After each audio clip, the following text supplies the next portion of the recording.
Nay? Nay! Nay, gising po! Nay? Please po, gumising kayo. Huwag niyo naman akong iwan ni Nay. Hindi ko kaya kapag nawala kayo sa akin. Nay! Nay, hindi ko kaya! Nay! Nurse! Nurse, tulong! Tulong ang nanay ko! Tuluyan na napahagulgol ng 18 anyos na dalagang si Emmy. Nangangkamay ng kanyang inang humahaplo sa kanyang pisngi, ay maramdaman niyang bumagsak. Ilang beses pa niya itong tinawag upang gisingin. Ngunit hindi na ito gumagalaw at humihinga. Sinuri rin niya ang pulso nito, ngunit hindi na rin pumipintig. Nang kumpirmahin ng mga doktor at nurse na nag-a-assist dito na wala na talaga ang kanyang ina, ay wala na siyang nagawa pa, kundi ang maglupasay at humagulgol sa gilid ng higaan ng kanyang ina. Simula nang maiburo ng bangkay ng ginang, ilang araw nang hindi makausap ng maayos si Emmy. Nakatulala lamang siya habang nakatanaw sa kabaong ng ina. Kaya naman ang kapitbahay nilang si Aling Berta at ang asawa nitong si Mang Paeng na lang ang tumutulong sa pag-asikaso sa mga nakikilamay. Pagkatapos naman ng 1 linggo, ay inilibing na rin ang ina ni Emmy. At dahil mag-isa na sa buhay, pinili na lang niyang lisanin ang kanilang inuupahang bahay. Lumuwas siya ng syudad upang doon maghanap ng mapapasukang trabaho.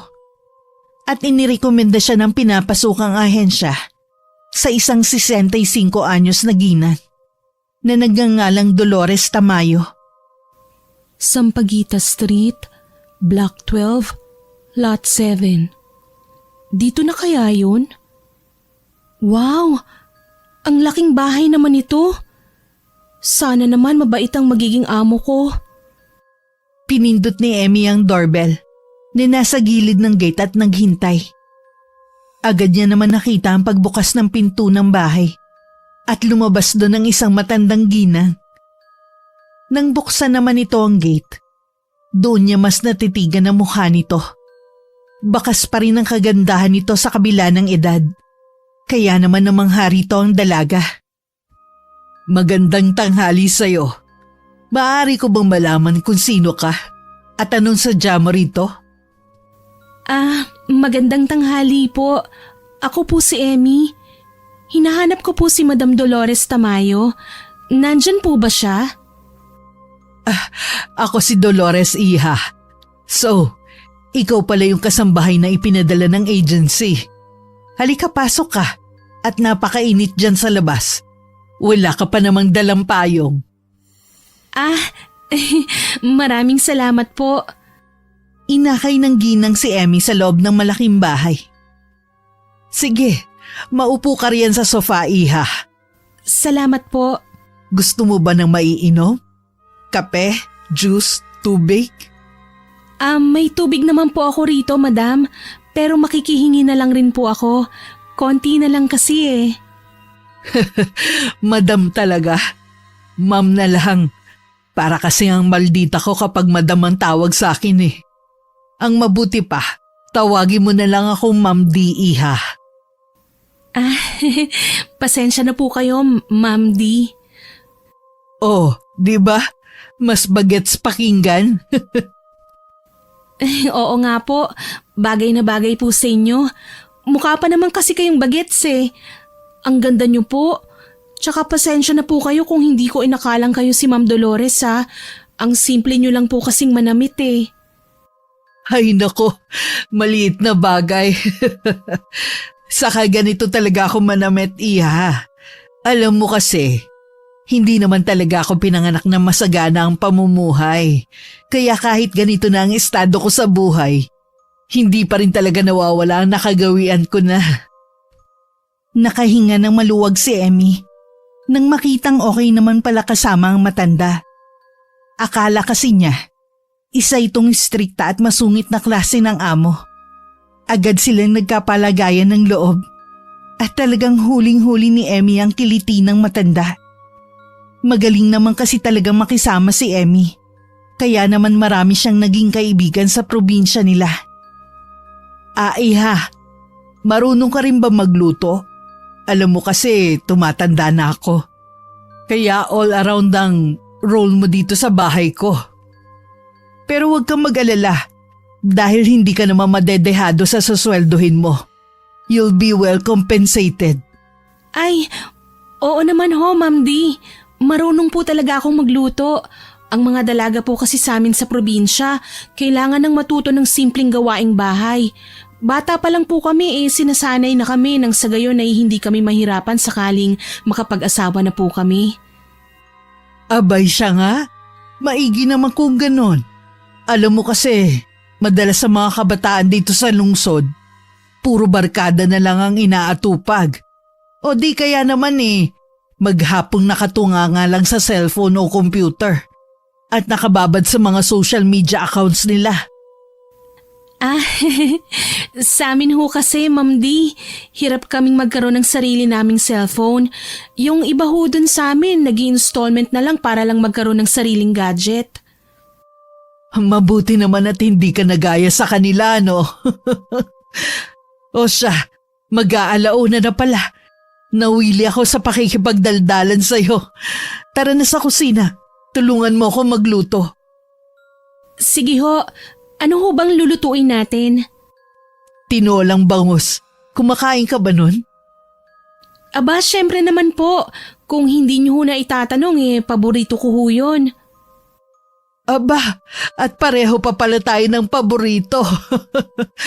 Mukhang magkakasundo talaga tayo nito, Iha. Bago nila simulan ng kanilang gawain sa kusina, itinuro na muna kay Emmy ng kanyang amo ang gagamitin niyang kwarto. Inilagay niya muna sa loob ang kanyang mga gamit. Saka na sinimulan ng pagtulong sa matandang babae. Pagkatapos nilang dalawang magluto, agad na rin silang kumain. Maraming natutunan si Emmy sa matanda sa pagluluto. Kagaya na lang ng hindi nito paggamit ng vetchin sa mga putahin nito. Ayaw kasi na matanda ng lasa ng pagkaing may vetchin. Nang matapos naman silang kumain, agad nang hinugasan ni Emmy ang pinagkainan nila at pinaglutuan. Pagkatapos mo riyan, Iha, magpahinga ka na muna sa kwarto mo, ha? Bukas pa naman ang talagang simula ng trabaho mo. Sige ho, Ma'am D. Maraming salamat ho. Walang anuman yun. O siya, sige. Aakyat na muna ako sa kwarto ko. Ikaw na ang bahala rito, ha? Sige ho. May ngiti sa mga labi ni Emmy nang makapasok na siya sa maid's room quarter na nasa tabi lang din ng kusina. Alam niya kasing nakuha na niya ang loob ng kanyang amo at sinisigurado niyang magiging madali na para sa kanya ang tumira sa bahay na yun. Ayaw niya kasing matulad sa iba niyang kababaryo na nababalitaan niyang umuuwing luhaan sa kanila dahil malupit ang naging amo ng mga to. Pinapangako niya sa sarili na hindi siya hahantong sa ganong sitwasyon at makakaahon din siya mula sa putik na kinasasadlakan. Kinahapunan, nagpa siya na lamang na magwali si Emmy ng sahig dahil hindi siya sanay ng walang ginagawa. Habang abala sa paglilinis, ay bigla na lamang bumukas ang pinto dahilan upang mapabaling siya ron. Sa kanya namataan ng isang lalaking animoy isang anghel na bumaba mula sa langit. Para kasi sa kanya ay napakakisig nito. Moreno, matangkad at may magandang tindig. Excuse me. Sino ka? At bakit ka nandito sa bahay namin? Magandang hapon po, sir. Ano pong... James, anak, nandito ka na pala. Siya nga pala si Emmy, ang bago nating kasambahay. Ganun ba? Sorry, Emmy. Akala ko kasi kung sinong tao ka lang eh. By the way, ako nga pala si James. Nice to meet you. Nag-aalang ang inabot ni Emmy ang kamay ng lalaki. At para bang nahihiya siyang binitiwan nito agad. Napakalambot kasi ng kamay nito na animoy kamay ng isang babae. Taliwas sa kamay niyang batak na sa gawaing bahay, kaya magaspang na at maraming kalyo. Kiming na pangiti na lamang siya dahil sa paraan ng pagtitig sa kanya ng lalaki. Para kasing kinikilati siya nito sa pamamagitan ng mga titig na yun. Ang mabuti pa, iho, magbihis ka na muna at ipaghahanda kita ng merienda. Sige po, ma. May anak po pala kayo, Ma'am D. Akala ko po kasi kayo lang ang mag-isa dito sa bahay ninyo. Ah, hindi ko nga pala nasabi sa'yo kanina. Nakasama ko pa rin dito ang bunso kong si James. Ang dalawa kong anak lang ang nakabukod sa amin. Dahil may sarili na silang mga pamilya. Ganun ho ba? Ang gwapo ho pala ng anak nyo, no? Abay, syempre. Kanino pa ba magmamana kundi sa akin? Siya nga pala. Nagmerienda ka na ba? Hindi pa po ako nagmimerienda, Ma'am D. Nakakahiya naman ho kasing magkusa na maghanap ng makakain sa kusina nyo nang hindi nyo sinasabi. Ay nako, bakit ka naman mahihiya? Libre ang pagkain dito, iha. Saka ano ba yung bit-bit mo? Nagwawalis ka? Ay, opo. Wala po kasi akong magawa eh. Ay naku naman talagang bata ka. Sinabi ko namang magpahinga ka na muna at galing ka sa biyahe. O siya sige, tapusin mo na yan at sumunod ka sa akin sa kusina para makakain ka na rin ng merienda. Sige ho, Ma'am D. Nalaman ni Emmy na isa palang teacher sa isang public elementary school ang anak ni Ma'am D na si James. Graduate din ito na may Latin honors nung koleyo. Kaya naman hindi mapigilan ni Emmy ang humanga palalo sa binata. Dumaan ang mga araw at naging magaan nga ang pagtatrabaho niya sa malaking bahay. Mababait talaga ang kanyang mga amo at hindi siya itinuring nila na iba sa kanila. Para na nga siyang tunay na kapamilya nila base sa trato ng mga to. Sir James, gising na po pala kayo. Sakto at nakapagluto na po ako ng agahan. Halina po kayo. Uy, sakto. Nagkikrave ako ng daing ngayon eh. May kamatis pa. Ginutom tuloy ako lalo. Sige, pakitawag na lang si mama sa kwarto niya para sabay-sabay na tayong kumain. Sige po. Nang makababa na ang dalawa, ay agad naman silang kumain ng agahan ng sabay-sabay. Pagkatapos ay muli nang gumayak ang binata upang pumasok sa trabaho. Naiwan na naman si Emmy sa kusina upang maghugas ng mga pinagkainan at pinaglutuan.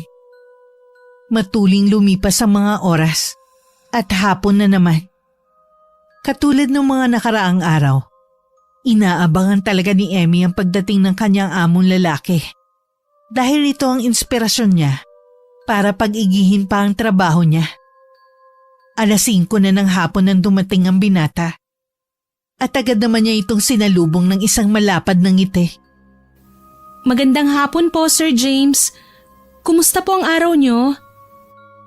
Good afternoon din, Emmy. Nakakapagod ang trabaho pero dahil nandiyan ka, parang nawawala na ang pagod ko. Ay, sana naging kapatid na lang kita, no? Siya nga pala. Pasalubong ko para sa'yo. Ito. Wow, donuts! Salamat po, sir. Walang anuman. Sige. Akit muna ako sa taas para makapagbihis. Siya nga pala. Ipagtemplo mo ko ng kape, ha? Sige po, sir. Ngunit agad na napalis ang malawak ng ngiti ng dalaga nang tuluyan nang mawala sa paningin niya ang lalaki. Napangiwi siya sa isiping isang nakababatang kapatid lang ang tingin nito sa kanya. Para kasi sa kanya ay nasakop na ng binata ang malaking parte ng puso niya at ang nais niya ay mahulog to sa kanya. Isang araw ng Sabado, umuwing may kasamang babae si James. Maganda at mukhang mistisa. Angkop din ang taas nito kay James. Kaya naman bagay na bagay sila kung titingnan. Iho, sino naman to magandang dalaga na kasama mo? Abay, parang modelo ang tindig oh. Sorry po, ma. Kung ngayon ko lang po nasabi sa inyo. Last week lang din po niya ako kasi sinagot eh. Si Pia nga po pala, ma. Girlfriend ko. Girlfriend? Ay, Emmy, nandyan ka pala. Oo, girlfriend ko na si Pia. Pia, si Mama. Siya naman si Emmy. Kasambahay namin siya rito. Pero pamilya ng turing namin ni Mama sa kanya. Parang nakababatang kapatid ko na nga siya eh. Napakabait kasi. Hello po, tita. Nice to meet you po. Hi, Emmy. Hay, nako. Salamat naman at nakapagdala ka rin ng babae rito sa bahay. Alam mo kasi, Iha, kung hindi mo na itatanong, napakapihikan niyang si James. Ikaw pa lang ang babaeng dinala niya rito at ipinakilala sa akin. Nako, nakaka-flatter naman po. Si Mama naman eh. Binubuking mo naman po ako eh. Eh bakit? Totoo naman. Eh teka, Emmy, Iha, ipaghanda mo nga ng merienda sina James at Pia. Sige ho, Ma'am D. Hindi mapigilan ni Emmy na mainis sa babaeng kasama ni James. Oo nga't maganda ito. Ngunit hindi niya matanggap na hindi na siya magkakaroon pa ng pag-asa sa binata. Kaya naman nag-isip siya ng isang planong makakatulong sa kanya upang makuha ang binata mula kay Pia. Hindi siya papayag na makuha ng ibang lalaking mahal niya. Kinagabihan, pagkatapos ng kanyang mga gawain sa kusina, ay agad nang naglinis ng katawan niya si Emmy. Isinuot niya rin ang kanyang manipis na sando at maiksing shorts. Hindi na rin siya nag-abala pang magsuot ng panloob. Buo na ang kanyang desisyon. Aakitin niya si James. Pinasadahan niya ng tingin ang kanyang refleksyon sa salamin saka ngumisi. Oo nga't maganda ka at may pinag-aralan, Pia. Pero hindi ako papayag na matalo ng walang ginagawa. Makikita mo, Pia, maaagaw ko si James sa'yo. Hahaha, hindi isang tulad mo ang hahadlang sa mga plano ko. Inabangan nga ni Emmy si James ng gabing yun. Alam niya kasing tuwing gabi ay bumabangon talaga ang lalaki para uminom ng tubig. Kaya nang marinig niya ang pagbukas ng pinto sa kwarto sa taas, ay agad siyang pumwesto sa likod ng kanyang pinto. Madaraanan lang kasi ang kwarto niya bago makarating sa kusina. Kaya nang daraan na sa kanyang harapan ng binata, ay agad niyang binuksan ang pinto at mabilis na lumabas. Nagkabanggaan silang dalawa. At muntika na siyang lumagapak sa sahig kung hindi lang siya nasalo ni James. Ramdam ni Emmy ang tila bulta-bultahing kuryente na dumadaloy sa buong katawan niya dahil sa pagkakalapit ng katawan nila ni James. Nakita niya pang napalunok ito habang nakatingin sa kanyang mga labi. Akmang hahalikan na sana niya ito nang bigla namang matauhan si James at tuluyan siyang nabitiwan. Lumagapak siya sa sahig, kaya napadaing na lamang siya dahil sa sakit ng kanyang balakang. Aray ko po!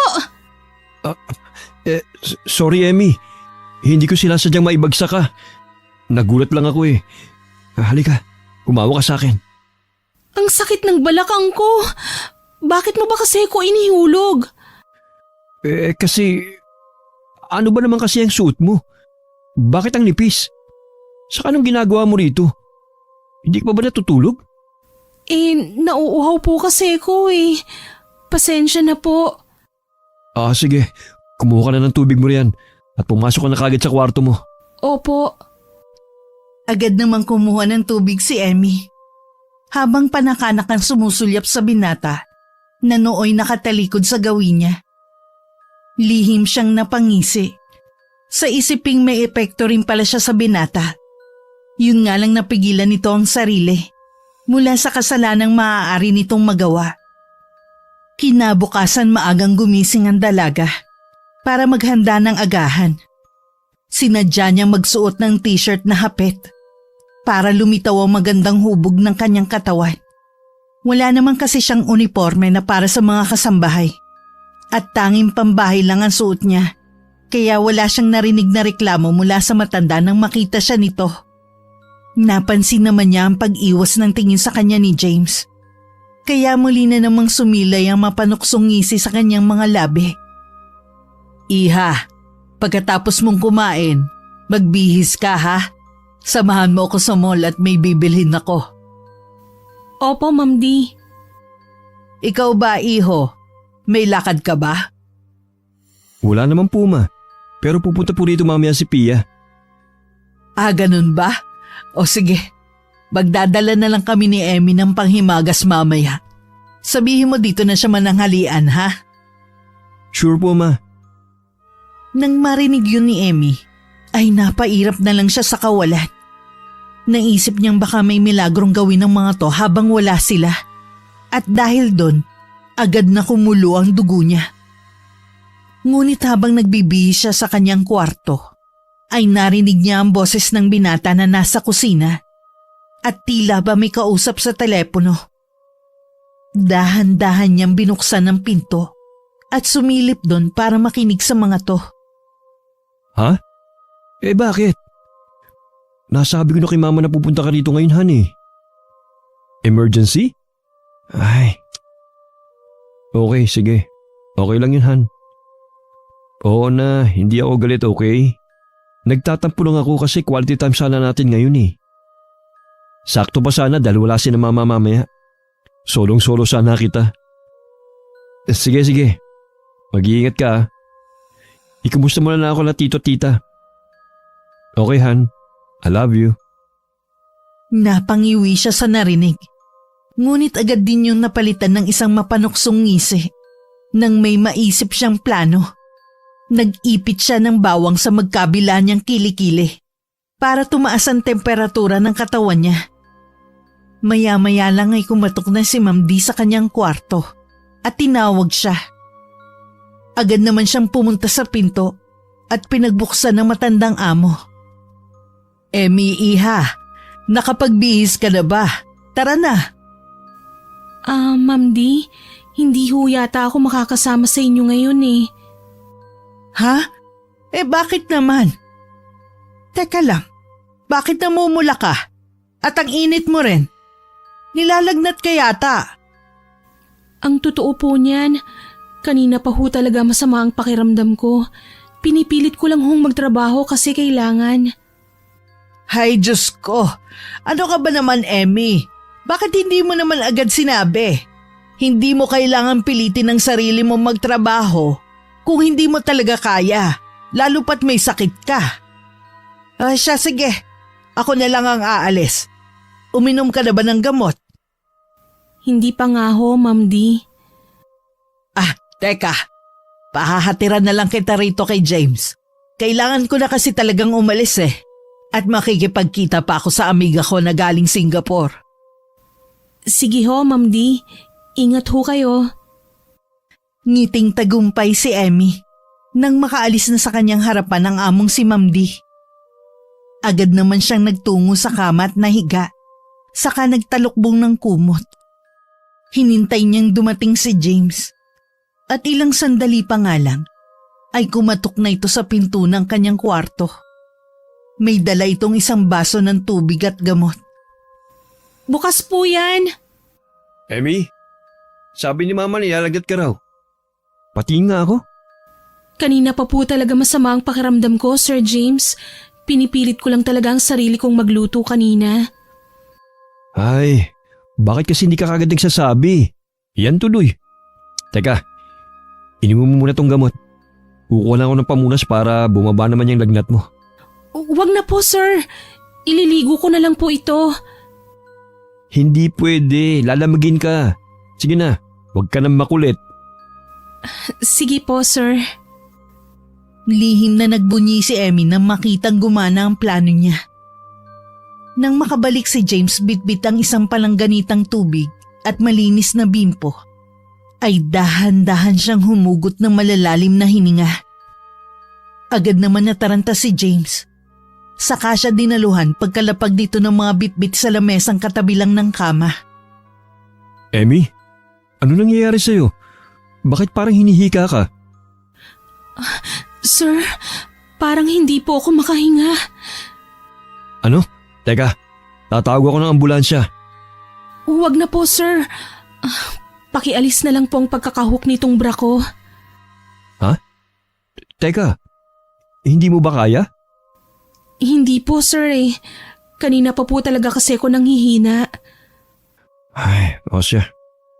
Tumalikod ka sa akin na maalis ko na. O yan. Okay na ba? Hindi na ba masikip sa pakiramdam? Opo, sir. Osya, umayos ka lang higa para mapunasan na kita. Dahil sa bagal magpunas ni James, ay hindi sinasadyang nakaidlip si Emmy. Nagising na lamang siya nang marinig na tila may kausap na naman sa telepono si James. Nagkunwari na naman siyang natutulog, lalo na nang makita niyang napalingon ng lalaki sa kanya. Bumaba na po ang lagnat niya. Opo, Ama. Hindi raw po matutuloy dito si Pia. May emergency sa kanila. Po? Gagabihin? Ay, o siya, sige. Opo, babantayan ko po si Emmy. Oo na po, Ma. Ingat po kayo sa pag-uwi mamaya, ah. Bye, Ma. Ay, Emmy? Tulog ka pa ba? Tulog pa nga. Alis lang muna ako saglit. May bibili lang ako sa convenience store. Nang makaalis ng bahay si James, ay saka siya lumabas para mag-half bath. Natatawa lang si Emmy sa sarili sa naiisip, lalo na't narinig niya ang usapan ng dalawang amo. Halos 30 minutos din ang itinagal ni James sa labas, at nang umuwi ito, ay sinakto talaga ni Emmy ang paglabas niya sa banyo. Binangga ni Emmy si James nang patungo ang lalaki sa kusina, habang siya naman ay palabas ng banyo. Dahil nga nakatuwalya lang siya, nahulog ito mula sa pagkakatapis sa katawan niya at saka umaktong masakit ang balakang. Diyos ko, Emmy! Anong ginagawa mo dyan sa banyo? Naligo ka ba? Aray! Ang sakit ng balakang ko, sir. Nag-half bath lang naman po ako kasi ang init ng pakiramdam ko eh. Teka, ibalik mo muna yung tapis mo. Bilis, hindi kita mabubuhat ng ganyan ka. Hindi ko po kaya, sir. Masakit po talaga ang balakang ko. Baka po may na-dislocate na buto. Dahil nga ayaw ni James makita ang walang saplot na katawan ni Emmy, nakapikit niyang kinakapa ang tuwalya para ibigay sa dalaga. Ngunit dun na kumuha ng pagkakataon si Emmy. Ibinalandra niya ang katawan sa kinakapa ni James. Kaya imbis na tuwalya ang makapa niya, ay legs ni Emmy ang nahawakan niya. Sandaling natigilan si James at bahagyang nagmulat ng mata. Nang mapagtantong legs pala ng dalagang nahawakan niya, ay agad siyang napatayo. Ngunit agad na hinila ni Emmy ang kamay niya, dahilan para matumba siya padapa sa katawan ng dalaga. Dahil nakapambahay na muscle sando at aslan short lang ang binata, ay damang-dama niya ang init ng katawan ni Emmy. May kung anong nabuhay sa katawan niya dahil sa simpleng pagkakadikit ng mga katawan nila. Ngunit pinilit niyang huwag magpadala sa tukso. Mabilis siyang umalis mula sa ibabaw ng dalaga. Ano ba, Emmy? Nahalata na kita, ha? Inaakit mo ba ako? Hindi po, sir. Maniwala po kayo. Kung ganun, bakit mo ginagawa ang lahat ng ito? Pwede ba, Emmy? Tigilan mo na ako dahil may girlfriend na ako. Alamin mo ang lugar mo dahil katulong ka lang dito. Itinuring ka na nga namin kapamilya tapos ganito? Ito yung gaganti mo? Please naman. Pasensya na po kayo, sir. Hindi ko po sinasadya. Maniwala kayo. Okay, fine. Basta wag mo na itong ulitin, ha? Maliwanag? Opo, sir. Ingatan mo ang sarili mo, lalo na yung katawan mo. Buti na lang talaga, katulad ko ang naging amo mo. Dahil kung nagkataon napunta ka sa among hayok sa laman, sigurado akong unang araw mo pa lang, laspag ka na. Sorry po. Huwag ka sa akin mag-sorry. Mag-sorry ka sa sarili mo. Dahil parang hindi mo nire-respeto yung katawan mo eh. Hindi mo dapat hinahayaan makitain ng ibang tao. Lalo na ng ibang mga lalaki. Tahimik na lamang na napaluha si Emmy dahil sa mga sinabi ni James. Akala niya may epekto talaga siya sa lalaki. Dahil doon ay nakaisip siya ng matinding plano. Hindi siya papayag na babagsak lamang sa kamay ng Pia na yun ang lalaking nagugustuhan niya. Kinabukasan, Maaga siyang inutusan ni Ma'am D na mamalengke.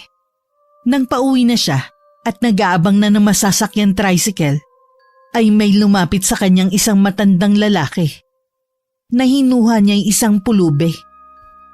Ileg, pahingi naman ako kahit pambili lang ng tinapay.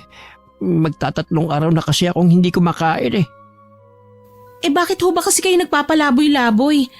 Ang mga anak niyo po nasaan?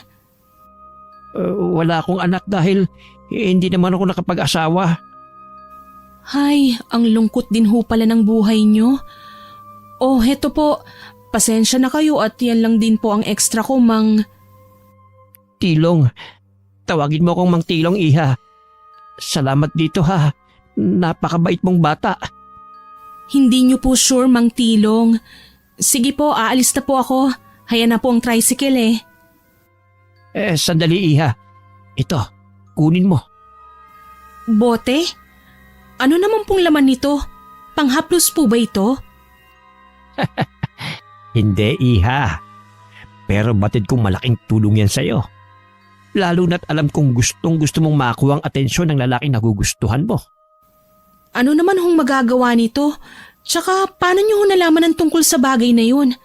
Stalker ho ba kayo? Sabihin na lang nating marunong akong kumilatis ng mga tao. Malakas ang pakiramdam ko, iha. Kaya sige na, kunin mo na yan. Bilang ganti sa pagtulong mo sa akin. Ipatak mo yan sa inumin o pagkain may sabaw na ibibigay mo sa lalaki na gugustuhan mo. Mang Tilong, gayuma ho ba ito? Napatitig si Emmy sa bote. At nang mag-angat siya ng tingin, ay napakunot na lamang ang kanyang noo. Nang hindi na niya namataan ang matanda sa kanyang harapan. Gumapang ang kilabot sa kanyang katawan. Kaya naman agad na niyang sinilid ang bote sa kanyang maliit na sling bag. Pumara siya ng tricycle at saka nagpahatid sa bahay ng kanyang amo. Ngunit pagdating niya roon, nabungaran niya ang magnobyong sina James at Pia sa sala. Nagtatawanan habang nagkukwentuhan. Napangiwi na lamang siya. Saka dumiretso na sa kusina dala ang mga pinamili niya. At hindi na nag-abala pang batiin ang dalawa. Sa kanya naalala ang bagay na ibinigay sa kanya ni Mang Tilong. Gayuma nga kaya ito? Masubukan nga. Sumilay ang isang malawak na ngisi sa kanyang mga labi. Saka nagsimula ng magluto. Habang abala siya sa mga ginagawa, ay saka naman pumasok sa kusina si James. Napasulyap lang siya sa lalaki. Ngunit hindi niya ito inimik. Emmy? Pwede mo ba kaming ipagtimpla ng juice? Sige po, sir. Ihahatid ko na lang po sa inyo. Salamat. Saka pwede bang dalhan mo na rin kami ng makakain? May cake pa naman dyan sa fridge. Okay po. Nang makaalis ang lalaki, agad na siyang nagtimpla ng juice at naghanda na ng pagkain ng mga to. Ngunit bago niya dalhin ng mga yun sa sala, ay pinatakan niya muna ng likidong bigay ni Mang Tilong ang basong para kay James. Nakangisi niyang inihatid yun sa dalawa at mas lalo pang lumapad ang pagkakangisi niya nang magsimula na yung inumin ng binata. Salamat, Emmy. Sige na. Balikan mo na yung niluluto mo, baka masunog pa yon. Salamat, Emmy. Ang sarap nitong juice. Walang anuman po yun, Ma'am Pia. Sige po, babalik na po ako sa kusina. Oh, Emmy. Kanina ka pa ba nakauwi? Oo, Ma'am D. Nagluluto na nga po ako ng ulam para sa pananghalian. Abay, mabuti. Talaga maaasahan ka sa mga gawaing bahay. O dahil dyan, may ibibigay ako sa'yo. Ano ho ito, Ma'am D? Buksan mo. Nang makita ko kasi yan kahapon, ikaw kagad ang naisip ko, kaya binili ko na. Regalo na rin yan para sa isang masipag at mapagkakatiwalaang kasambahay na katulad mo. Nako, bibihira na talaga ang mga katulad mo sa panahon ngayon. Wow! Ang ganda naman ho ng dress na ito, Ma'am D. Naku, nag-abala pa ho kayo pero maraming salamat po rito ha. Walang anuman yun, Iha. Ay siya nga pala. Kumusta ng pakiramdam mo? Maayos na ho, Ma'am D. Binigyan ho kasi ako ng gamot ni Sir James kagabi kagaya ng bilin niyo sa kanya. Salamat ho. Mabuti kung ganon. O sige, pupuntahan ko muna yung dalawa sa sala ha. Ikaw na ang bahala riyan. Oho, Ma'am D. Buong araw na nagmatsyag at nagbantay si Emmy sa magiging epekto ng likido sa binata. Ngunit sumapit na lang ang gabi ay tila wala naman siyang napapansin dito. Tuloy ay inis siyang nahiga sa kanyang kama ng gabing yun. At dahil sa pagod sa mga gawain buong araw, ay agad din naman siyang naigupo ng antok. Nang mga sumunod na araw, ay ipinagpatuloy pa rin niya ang paglalagay ng likido sa mga inumin na ibinibigay niya sa binata. At nang isang gabing itatapon na sana niya yun sa likod bahay, nakita naman siya ni James. Emmy? Anong ginagawa mo riyan? Gabi na. Nagpapahangin lang po ako, Sir James. Kayo po, hindi pa po ba kayo matutulog? Hindi pa. Naiinis kasi ako eh. Kailangan kong uminom. Nag-aaway kasi kami ni Pia. Po? Bakit naman po? Parang biglaan naman yata. Nung nakaraan lang ang sweet-sweet niyo pa pong dalawa. Yun na nga eh. Hindi ko rin maintindihan ang sarili ko. Parang nawawalan na ako ng gana sa kanya. Ha? Paanong nawawalan po ng gana? Hindi ko maipaliwanag eh. Pero naiinis kasi ako sa sobrang niyang pagiging klingi at selosa. Minsan nga eh, nahuli niya ako nakatingin sa'yo. Mantakin mo ba namang sampaling kagad ako? Sino hindi mainis nun, di ba? Kasi naman sir, bakit po ba kasi kayo nakatingin sa akin? Alam niyo naman ang mga babaeng katulad namin, ayaw nang may kaagaw sa atensyon ng mga lalaking mahal namin. Ayaw po namin silang tumitingin sa ibang babae. Wala namang ibig sabihin yun eh. Napatingin lang talaga ako sa gawin mo. Ang kaso nga lang, bigla-bigla kasi siyang nananakit. Magnobyo at nobya pa lang kami niyan ha. Paano pa kaya kapag naging mag-asawa na kami? Baka bugbog na nga abutin ko sa kanya kapag nagkataon. Lihim na napangisi si Emmy. Sa isip niya'y baka tumatalab na ang gayuma sa binata. Kaya nagsisimula ng magkalamat ang relasyon nito sa nobyang si Pia. Pasimple niyang ibinulsa ang botelyang naglalaman ng gayuma. Naitatapon na sana niya sa pag-aakalang niloloko lang siya ni Mang Tilo. Ngunit nang marinig niya ang hinaing ng binata, doon niya napagtantong ito na nga ang makakatulong sa kanya para maagaw si James mula kay Pia. Mukhang kailangan niyo ng karamay ngayon, sir ah. Sige lang po, ilabas niyo lang yan at makikinig ako. Maraming salamat, Emmy ha. Pasensya ka na kung nasungitan ka nung nakaraan. Hindi ko yun sinasadya. Naku sir, wala po yun. Tsaka kasalanan ko rin naman po talaga. Binigyan ko po kayo ng maling ideya. Hindi po kasi ako naging maingat kaya nangyari ang mga bagay na yon. Umiinom ka ba? Halika, samahan mo ako. Hindi po Pero para po sa inyo, sige po. Minsan lang naman po to Tsaka first time ko pong makakatikim ng beer. Pinagbabawalan po kasi ako ni nanay na uminom nito kahit na nasa tamang edad naman na ako. Matanong ko lang, nasa na ba mga magulang mo? Bakit hinahayaan ka nila magtrabaho at mga tulong? Alam mo Emmy, sayang ka. Maganda ka pa naman at mabait. Mabuti na nga lang at dito ka na-recommend ng agency. Kung sa maling amo ka napunta, ewan ko na lang kung ano na nangyari sa'yo. Grabe naman po kayo, sir. Hindi naman po siguro. Wala naman na po kasi akong mga magulang. Yung ibang mga kamag-anak ko, hindi ko naman po kilala dahil si nanay lang talaga ang kasakasama ko mula nung maghiwalay sila ni tatay. So hiwalay pala mga magulang mo. Kapatid, wala ka bang kapatid? May ate po ako, kaso dinala siya ni tatay Ayaw pa nga sanang pumayag ni nanay kaso dahil na rin sa hirap ng buhay, hinayaan na lang po niya. Hindi niya rin naman kasi kami kayang buhayin ni ate Bakit hindi mo sila hanapin ngayon? Hindi na. Hindi ko rin naman alam kung paano sila hahanapin Sinubukan ko na nga gamitin ang social media accounts ko kaso wala eh. Inisa-isa ko na nga mga account ng mga taong kapangalan nila pero wala talaga. Hindi sila yun. Ay, ang hirap nga niyan. Pero sana mahanap mo ang ate mo sa tatay mo. Para naman hindi ka ganito nag-iisa lang sa buhay. Wala ka bang litrato nila? Baka pwedeng gamitin natin yan at i-post sa social media account mo. Nang sa ganun, maraming makakita. Malay mo naman, di ba? Makarating yung sa ate at tatay mo. Hindi naman po ako nag-iisa eh. Nandyan naman po kasi kayo ni Ma'am D para sa akin.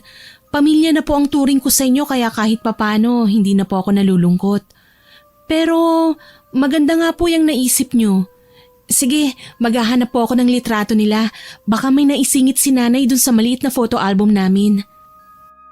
Lumipas ang mga araw at mas lalo nga naging malapit sa isa't isa sina Emmy at James.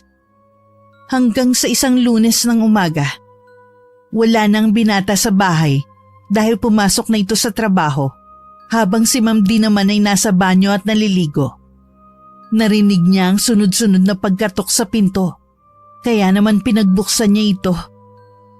Ngunit isang malakas na sampal ang sumalubong sa pisngi niya. Napabaling siya sa kaliwa. Dahil sa lakas ng pagkakasampal ni Pia sa kanya, hindi siya agad nakahuma. Kaya naman hindi na niya nagawang ilagan ang isa pang sampal na dumapo sa kabila pa niyang pisngi. Walang iya kang babae ka! Akala ko pa naman mahinhin ka dahil isa kang probinsyana. Pero ibang klase ka! Nasa loob pa lang kulo mo, malandi ka! Aagawin mo pa talaga sa akin si James, ha? Ano po? Ma'am Pia, hindi po. Hindi ko po inaagaw si Sir James sa inyo. Wala po akong inaagaw. Ha? Akala mo ba hindi ko alam ang ginagawa mo? Napapansin ko ang panakanaka mong pagsulyap sa boyfriend ko. Huwag ka na nga magmaang-maangan pa, Emmy. Aminin mo na lang na malandi ka talaga at inaakit mo ang boyfriend ko. Pia! Emmy!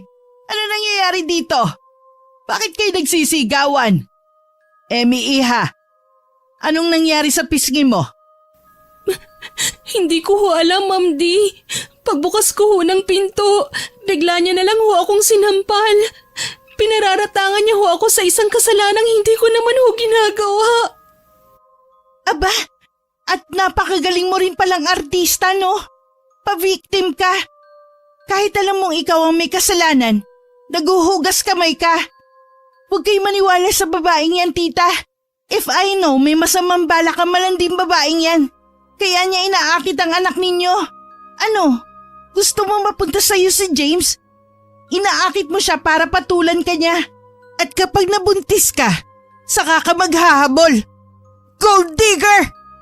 Walang ano-ano'y sinugod ni Pia si Emmy ng sabunot.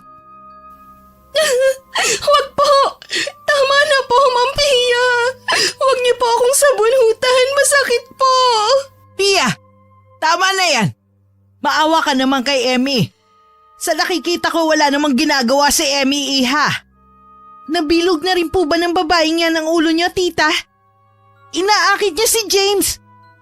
Bakit ba siya pa rin ang kinakampihan ninyo? Hindi ko kinakampihan si Emmy, iha. Hinuhusgan ko lang kung ano ang nakikita ko. Pero sige, hayaan mo't kakausapin ko si James mamaya pag uwi niya. Sa ngayon umuwi ka na muna. Magpalamig ka ng ulo. At bukas ka na lang ulit bumalik dito para makapag-usap tayo. Isang matalim na tingin ang ipinukol ni Pia kay Emmy bago ito tuluyang umalis. Hinagod naman ni Ma'am D ang likod ni Emmy para patahanin ito mula sa pag-iyak. Nang medyo kumalma na siya, ay sinabihan siya na matanda na magpahinga na muna sa kanyang kwarto at mamaya na ituloy ang mga ginagawa. Sinabihan din siya nito na lapatan ng cold compress ang pisngi nitong namamaga dahil sa pagsampal ni Pia. Nang hapon ding yun, pagdating ni James mula sa trabaho, ay agad ditong pinagbihis ni Ma'am D sa kaniyayang magmerienda. At habang nagmimerienda, saka binuksan na matanda ang topic tungkol sa nangyayari sa relasyon nila James at Pia. Si Emmy naman, nasa kusina lang at nakikinig sa usapan ng mag-ina. Tapatin mo nga ako, anak. Ano bang nangyayari sa inyo ni Pia? Po? Bakit yun naman po naitanong, ma? Maayos po kaming dalawa. Nagsasabi ka nga ba ng totoo? Ma naman, ano po bang akala niyo sa akin? Si Pia po ang gumagawa ng ikasisira namin dalawa. Bakit? Ano bang ginagawa niya sa'yo, iho, na hindi mo nagugustuhan? Masyado po siyang clingy at selosa. Gusto niya, siya palaging nasusunod. Tsaka nananakit na rin po siya eh. Kung ngayon pa nga lang na hindi pa kami kasal, ina-under niya na ako. Paano pa kaya pag kinasal na kami? Kung gano'n naman pala bakit hindi niyo pag-usapan ng bagay na yan? Kailangan niyong ayusin ang problema ninyo. Yun na nga po, ma eh. Kinakausap po naman po siya pero lagi niyang pinaiira ng galit niya. At saka hindi siya nakikinig sa mga hinaing ko eh. So anong gagawin mo? Ipagpapatuloy mo pa rin ba ang relasyon yung dalawa? Ayoko na po, ma. Nagsasawa na po ako sa ugali niya eh. Alam niyo, mas mabuti pa nga si Emmy. Naiintindihan niya ako. Mas mabait pa si Emmy kaysa sa kanya. Siya ito may pinag-aralan at mas matanda kay Emmy.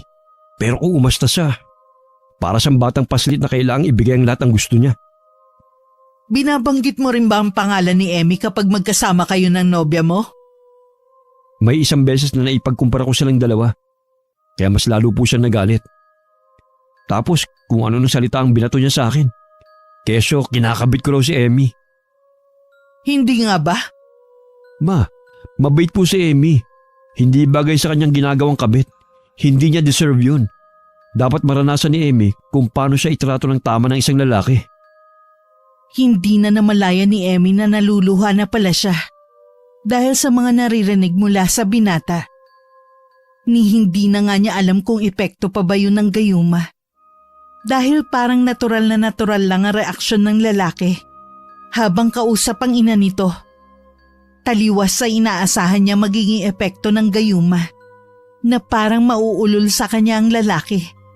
At halos hindi na malaman ng tama at mali. Kinabukasan, maaga siyang nagising para magluto ng agahan nila. Nang matapos ay lumabas muna siya para magwalis ng bakuran at magdilig ng mga halaman. Habang abala sa gawain, ay narinig niyang may sumisitsit sa kanya. Nagpalingalinga siya sa paligid at doon niya nakita sa labas ng bakod ang matandang pulubi na si Mang Tilo. Sinesenyasan siya nito na lumapit. Mang Tilong? Ano hong ginagawa niyo rito? Napadaan lang ako, iha. Dito ko pala nagtatrabaho. Oh, O ano? Gumana ba yung ibinigay kong gayuma? sabi ko na nga ba gayuma yun eh. Pero opo, tumatalab nga ho. Teka, ano yung nasa piski mo, iha? Pasa ba yan? Namabaga ang mukha mo. Ito ho ba? Sinampal lang naman ho ako ng magaling na nobya ni Sir James. Ay, hindi mo dapat hinahaya masaktan ka ng iba. Paano yan? Anong gusto mong mangyari? Gusto ko nga hong hiwalayan na talaga ni Sir James si Pia eh. Pero paano hong mangyayari yun? Ayaw bumitaw ng malditang babaeng yun. Gusto mo bang mawala na siya ng tuluyan sa landas mo? Ho? Paano naman hong mangyayari yun? Huwag niyo hong sabihing... Hindi, mali ka nang iniisip mo. Hindi natin papatayin yung babae. Tuturuan lang natin siya ng leksyon. Anong leksyon ho? Tsaka paano ho natin yun gagawin? Sa pamamagitan ng kulam. Ho? Kulam? Gumapang ang kilabot sa buong katawan ni Emmy nang marinig ang sinabi ng matanda. Lalo na nang sumilay ang isang nakakalokong ngisi sa mga labi nito. Idagdag pa ang paglitaw ng maiitim nitong mga ngipin na animoy kumain ng tinta. Ano na, iha? Huwag ka na mag-isip pa. Libre ang pagtulong kong ito sa'yo kaya tanggapin mo ng inaalok ko. Ikaw rin. Nasa huli ang pagsisisi. Sige ho, ano hong kailangan kong gawin? Kailangan mo lang akong ikuha ng ilang hibla ng buhok mula sa kanya. Yun lang ho? Wala na ho kayong ibang kailangan? Oo, Iha. Yun lang. O paano? Babalikan na lang kita rito para kunin ang kailangan ko. Nang sa gayon, ay maituloy na natin ang pagtuturo ng leksyon sa babaeng karibal mo na nagpapasakit sa'yo. Maya-maya'y narinig na lang ni Emmy ang pagtawag sa kanya ng amo niyang babae. Emmy! Ihahali ka na! Kumain na tayo! Oho, Ma'am Di. Mang Tilo? Mang Tilong? Hala, nawala na naman siya. Ibang klase. Uugod-ugod na pero ang bilis pa ring maglakad. Hay, ewan.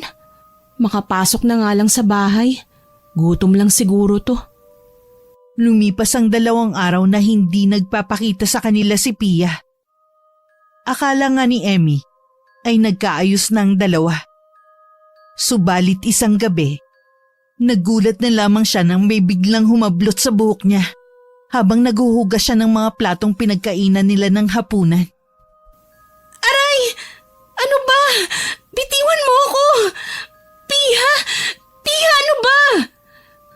Aba, at may gana ka pa talagang tawagin ako ng Pia lang, ha? Wala ka na talagang respeto sa aking babae ka. Matitikman mo talaga ngayon ang galit ko, ahas ka! Inahas mo ang boyfriend ko! Gold digger, mga agaw! Ahas! Ano ba? Hindi ko inaagaw si Sir James sa'yo. Kasalanan ko ba kung umaayaw na siya sa'yo dahil dyan sa pag-uugali mo? Tulong! Aray! Masasaktan ka talaga sa akin! Binuksan ni Pia ang kalan at akmang ingungudgod na sana nito si Emmy roon.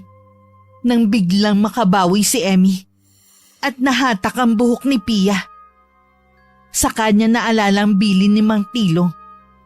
Kaya naman nilakasan niya ang pagsabunot dito hanggang sa makakuha siya ng ilang hibla mula sa buhok ng dalaga.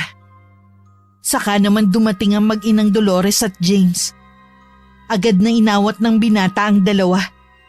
Ngunit sadyang malakas ang pagkakakapit ni Pia sa buhok ni Emmy. Diyos ko, Pia! Anong ginagawa mo rito?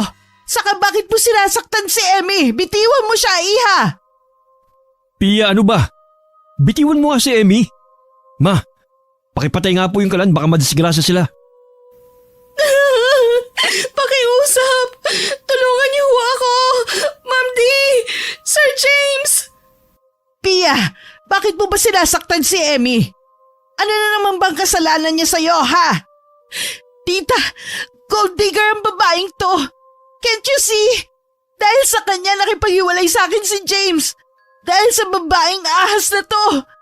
Ahas siya. Inahas niya sa akin si James, tita. Pia, nadidinig mo bang sarili mo?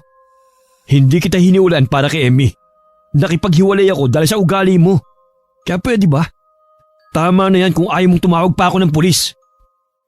Dahil sa sinabing yun ng binata, ay agad na natauhan si Pia at pabalyang binitiwan ng buhok ng kawawang katulong. Dinuro pa nito si Emmy bago tuluyang lisanin ng malaking bahay. Inalo naman ni James ang dalaga habang si Ma'am D naman ay nakakahalata na sa 2. Ngunit pinili ng matanda na ipagsawalang bahala yon. Alam niya kasing kapatid lang ang turing ng anak sa kanilang katulong at wala nang hihigit pa ron. Kinabukasan, nagulat na lang si Emmy nang biglang sumulpot sa harap niya ang matandang si Mang Tilong. Oh, bakit para ka nakakita ng multo yan? Bakit ho ba kasi kayo biglang sumusulpot? Nung nakaraan, bigla-bigla kayong nawala tapos ngayon na naman para kayong kabuti na tumutubo lang kung saan. Pasensya ka na kung nagulat kita, iya. O siya, o ano? Nakakuha mo na ba yung kailangan ko? Oho, teka lang at kukunin ko sa kwarto. Sandali lang ho ah. Sige, iha. Pakibilisan mo lang, ha? Nagmamadaling ang tinungo ni Emmy ang kwarto para kunin ng ilang hibla ng buhok ni Pia na nakasilid sa isang plastic na ziplock. Saka siya muling lumabas ng bahay para ibigay yun sa matanda. Saktong pagkabigay niya nun ay saka naman niya narinig ang pagtawag ni James sa kanya. At katulad nung nakaraan, paglingon niya sa matanda ay bigla na naman itong nawala. Emmy, sino kausap mo dyan? Ah, itong mga bulaklak. Kinakausap ko sila kasi sabi ng iba, mas gaganda raw ang tubo ng mga ito kapag kinakausap. Ganun ba? Tayo na sa loob. May papakita ako sa'yo. Ha? Ano naman yun? Nakita ko ng tatay mo. Nag-send siya sa akin ng mensahe sa social media account mo. Talaga ba? Oo, kaya tara na sa loob nang mabasa mong mensahe niya. Hindi maipaliwanag ni Emmy ang nararamdaman ng mga sandaling yon. Magkahalong kaba at galak sa maaaring maging reaksyon ng kanyang ama sa paghahanap niya rito at sa atin niyang matagal nang nawalay sa kanya. Napaluha pa nga siya nang malamang nasa Pampanga lang pala ang mga to. Niyaya pa nga siya ng ama na pumunta roon para naman makapag-banding din silang tatlo. Pumayag naman siya at nakaset na ang pagpunta niya roon sa katapusan ng buwan. Day off rin kasi niya ang araw na yun. Balak niya ring isama si James na noon ay nobyo na niya. Pansin mo ba? Hindi na nagagawi rito si Pia. Oo nga, pero hayaan mo na siya. Mabuti nga yun ang matahimik naman ang buhay natin. Lagi na lang niya ako sinasaktan eh. Tapos dinadamay ka pa niya. Eh may kasalanan din naman kasi ako eh. Hindi na ako dapat na nang himasok sa relasyon nyo. Nanahimik na lang sana ako at umiwas. Siguro kayo pa rin hanggang ngayon. Emmy, huwag mong sisiyan ang sarili mo. Si Pia ang may kasalanan. Siya ang hindi marunong umintindi. Siya ang may problema, hindi ako. At mas lalong hindi ikaw. Kaya huwag ka na masyado mag-isip dyan. Ang mahalaga, yung tayo. Yung ngayon. Walang kamalay-malay ang dalawa na naririnig na pala sila ni Dolores. Hindi nila inaasahan ng biglang pagsasalita nito. Anong ibig sabihin nito, James? Anong meron kayong dalawa ni Emmy? Ma'am Di? Ma, please. Magpapaliwanag ako. Tama ba ang iniisip ko? Kayo ng dalawa? Ma, Sagutin niyo ako ng maayos. Kayo na bang dalawa? Opo, Ma'am Di. Sorry po. Kailan pa? mag-iisang linggo na po, Ma. Diyos ko! Bakit? Bakit ninyo nagawa to sa akin? Bakit kayo naglihim sa akin? Emmy, ipinagtanggol kita kasi iniisip kong mali ang binibintang sa'yo ni Pia. Pero bakit malalaman ko may namamagitan nga talaga sa inyo ng anak ko? Ha, Emmy? Bakit? Sorry po, Ma'am Di. Mahal ko na po kasi si James eh. Patawarin po ninyo ako. Mahal? Ha? Totoo ba? Ano tong bagay na to, ha? Nagitla si Emmy nang makitang hawak ni Ma'am Di ang maliit na botelyang naglalaman ng gayuma na ibinigay sa kanya ni Mang Tilo. Hindi niya malaman ang sasabihin, lalo na nung nagtatakang napatingin din sa kanya si James. Tila nahuli ng pusa ang kanyang dila at hindi nakapagsalita agad. Ano, Emmy? Ililihim mo pa rin ba ang tungkol dito? Akala mo ba hindi kita nakita nung nakaraang araw? Nakita kong pinatakan mo ng likidong laman nito ang inuming ibibigay mo sa anak ko. Ginagayuma mo ba siya? Ha? Sumagot ka! Ma, tama na. Huwag nga po kayo mamintang. Tsaka, hindi po ako ginagayuma ni Emmy. Mahal ko po talaga siya, Ma. Kaya hayaan niyo na lang po kami. Ilang araw nang hindi iniimik ni Ma'am Di si Emmy. Para ba siyang hangin kung ituring ng matanda? Nagalit kasi talaga ito sa dalaga dahil pinagkatiwalaan siya nito. Ngunit hindi nito inaasahang magagawa yun ng dalaga kay James. Kaya naman nang makapasok na si James sa trabaho, ay agad na tinungo ng ginang ang kwarto ni Emmy. Nagulat naman ng dalaga sa bigla nitong pagpasok at napahalukip-kip. Mag-impake ka na, iha. Hindi na kita kailangan dito. Hindi ko kailangan ng isang ahas sa pamamahay ko. Baka mamaya Ako pa ang matuklaw at mapahamak. Heto na ang sweldo mo para sa buwang ito. Nariyan na rin ang separation pay mo. Hindi ba't nahanap nyo na ang tatay at kapatid mo? Puntahan mo na sila at dun ka na tumira. Wag ka na ulit babalik sa bahay na to. Nagkakaintindihan ba tayo? Opo, Ma'am D. Mabuti. Bilisan mo na riyan. Ayoko magpangabot pa kayo ng anak ko. Dahil alam kong hindi papayag na umalis ka. Hala sige, kilos na. Opo. Mabigat man sa kalooban, ay nag-impake na nga si Emmy ng mga damit niya. Habang isinisilid niya ang mga gamit sa isang travel bag, ay patuloy sa pagraragasa ang kanyang mga luha. Ngunit sa kabila nun, ay umusbong ang galit sa puso niya para sa matanda. Kaya naman bago siya tuluyang umalis, ay nag-iwan siya ng sulat para kay James na nagsasabing uuwi na siya sa Pampanga. Iniwan niya yun sa loob ng tukador sa pag-asang makikita yun ng binata. Saka naman siya pumuslit sa banyo na ginagamit ng matanda. Naroon kasi ang suklay na ginagamit ito bago maligo. Kumuha siya ron ng ilang hibla sa pagbabaka sakaling makikita niya si Mang Tilong. Humanda ka sa aking matanda ka. Hindi ka na sana nangilam pa sa amin ni James kaso isa ka ring hadlang. Kaya ipinapangako ko sa yung pagsisisihan mo tong ginawa mo sa akin, Dolores. Magsisisi ka! Agad na sinilid ni Emmy ang ilang hibla ng buhok sa isang plastic na ziplock. Pagkatapos pinasok na niya yun sa bitbit na sling bag, mabilis siyang bumaba mula sa ikalawang palapag ng bahay at saka kinuha na ang mga gamit niya. Sa huling pagkakataon ay tinanaw niya ang kabuuan ng bahay na tinuring na rin niya na sariling tahanan. Pinahid niya ang bumagsak na mga butil ng luha sa kanyang mga pisngi. Saka nagsimula ng lumakad palayo. At bago pa man siya makatawid sa kabilang kalsada, ay naramdaman niya ang isang kamay na humawak sa kanyang braso. Mang Tilong? Ako nga, iha. Mang Tilong! Oh, bakit ka naiiyak? Pinalayas na ho ako ni Ma'am D sa bahay nila eh. Halata nga eh. Eh, ayan no. At nag-alas sa balutan ka na. Nahuli ka no? Alam na alam niyo ho talaga ang mga ganap sa buhay ko, no? Hindi naman masyado. Pero gusto mo ba parusahan din natin yung amo mong walang puso? Sakto ho, Mang Tilong. May dala ho ako ritong ilang hibla ng buhok ni Ma'am D. Kayo na ho ang bahala sa kanya. Magaling. O siya, lumarga ka na at haya na ang jeep. Mag-iingat ka sa biyahe ha.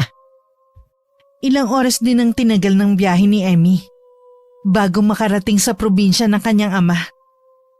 Hinanap niya ang address na ibinigay nito at nagpahatid sa tricycle na striker sa terminal ng bus. Ibinaba siya ng driver sa labas ng bakuran ng isang may kalakihang sementadong bahay. Halatang asensado na ang may-ari nito. Tao po! Tao po! Tay? Si Emmy po ito. Tao po! Emmy? Iha, ikaw na ba yan? Tay? Tay, ako nga po ito. Si Emmy. Diyos ko, ang laki-laki mo na. Payakap nga ako. Ang tagal kong hinintay na muling makita ang bunso ko. Ay, miss na kita, Emmy. Anak ko. Miss na rin po kita, Tay. Kumusta ka na? Ang nanay mo? Wala na po si nanay eh. Nagkasakit kasi siya at hindi na kinaya ng katawan niya. Wala nang nanay mo? Teka sandali. Halika muna dito sa loob. Maupo ka muna. Salamat po. Gusto mo ba na maiinom? Pabibilhan kita ng soft drinks. Ay, wag na po. Tubig na lang po. Siya nga pala, Tay. Si ate po. Pansin ni Emmy ang pagbabago ng reaksyon ng kanyang ama. Biglang bumagsak ang mga balikat nito. Saka umupo sa bangkong katabi ng inuupuan niya. Napabuntong hininga pa nga ang tatay niya bago muling tumingin sa kanya. Nasa loob ng kwarto ang ate mo. Simula nang umuwi siya rito, hindi ko na siya makausap na maayos eh. Gusto mo ba siya makita?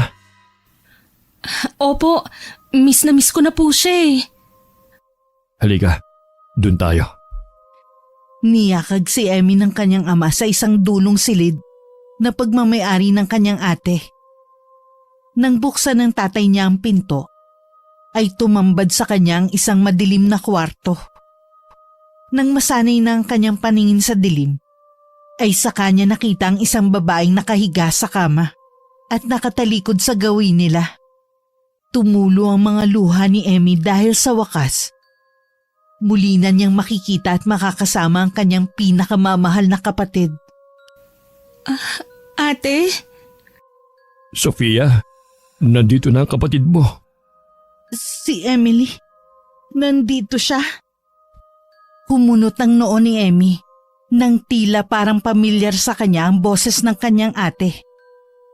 Binuksan niya ang ilaw ng kwarto, kaya naman dagling na pabangon ng babae. At dun na lubusan nakita ni Emmy ang itsura ng kanyang ate. Tila ba naaagnas ang kaliwang pisngi nito at nalalagas na ang buhok sa bahaging yon ng kanyang ulo. Napatakip ng bibig si Emmy dahil sa nakaririmarim na itsura nito.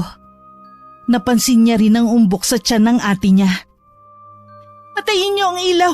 Patayin niyo!" Pia? Emily, Tay, si Pia? Siya ang ate ko? Diyos ko, bakit hindi ko kagad napansin? Emmy anak, alam ko nasaktan ka ng ate Pia mo. Pero maaari bang bawiin mo ang ginawa mo sa ate mo?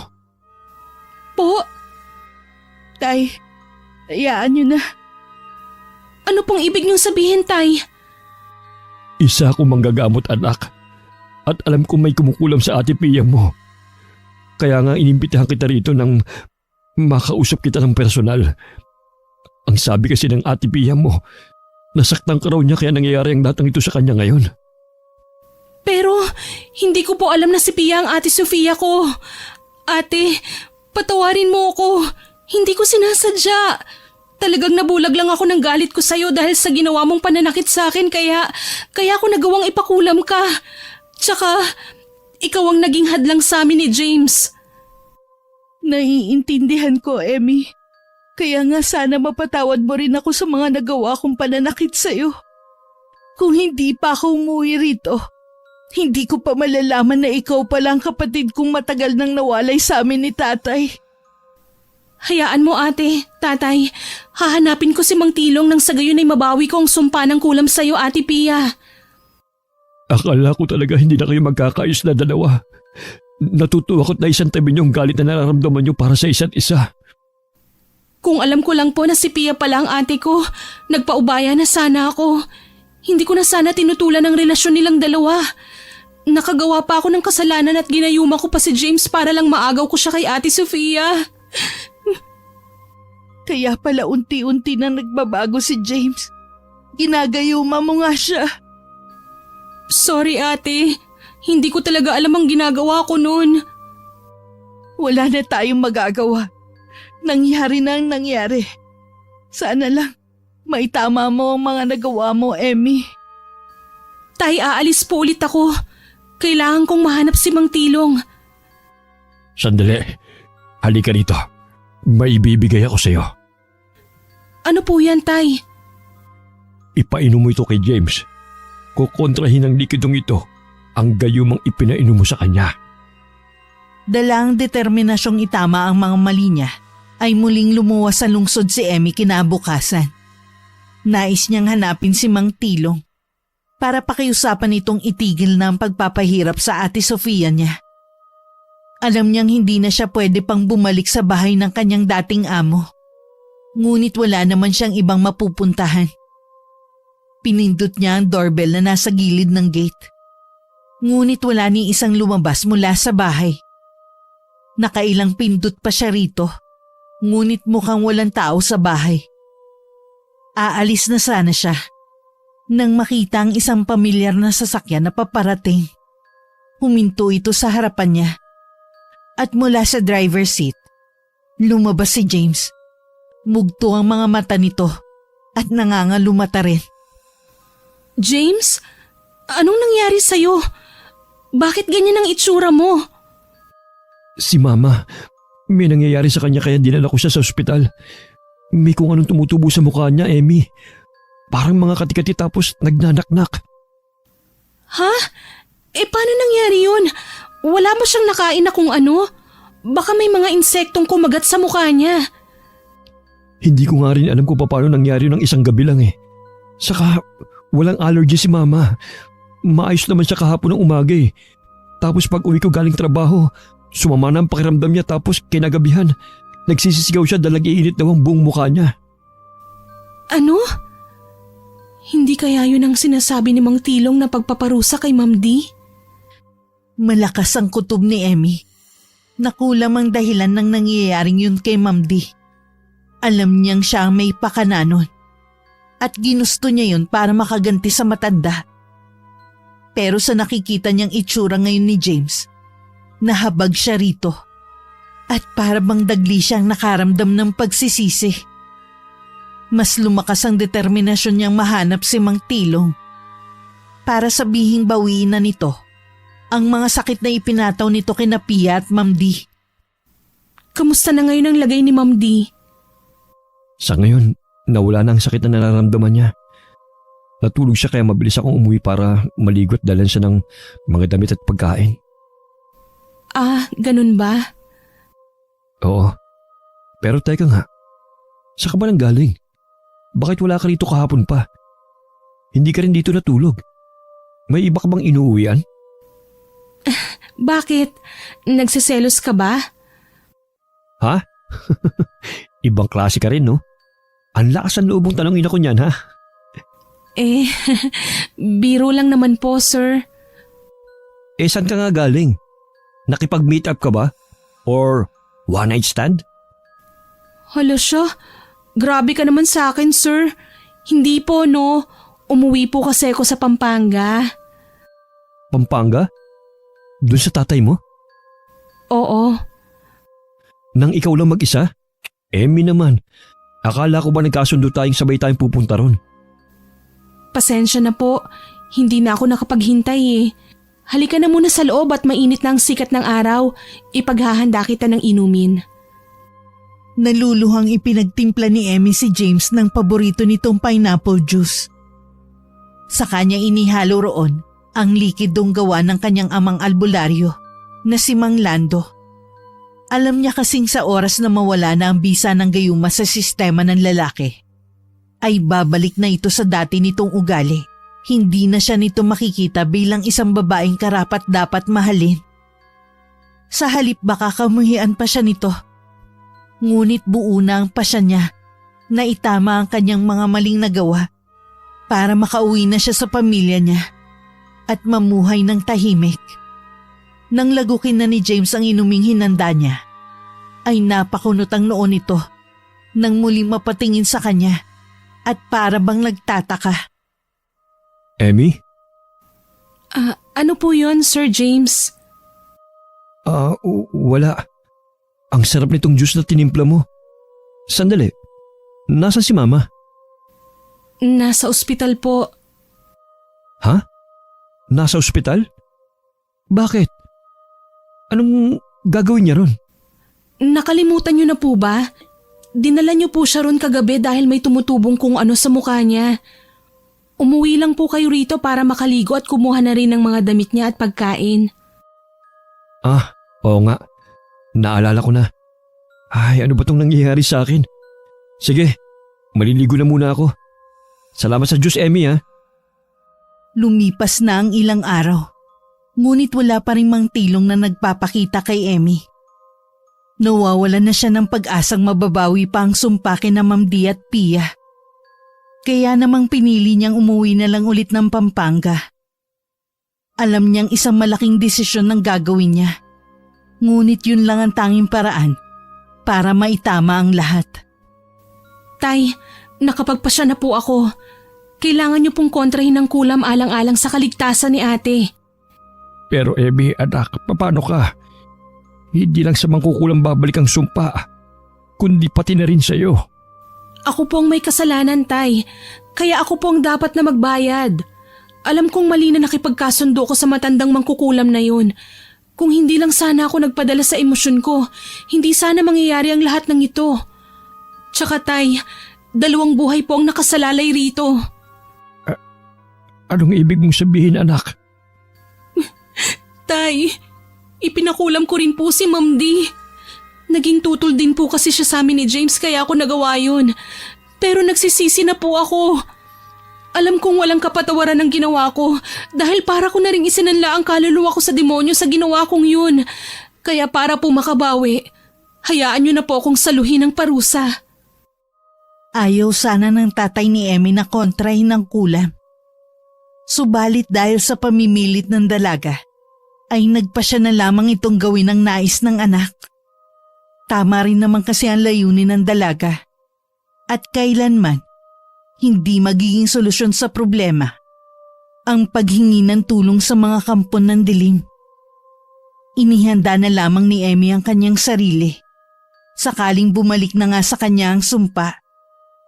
Kinagabihan, agad isinagawa ni Mang Lando ang ritual para sa pagbabalik ng pataw na parusa sa tunay na may sala.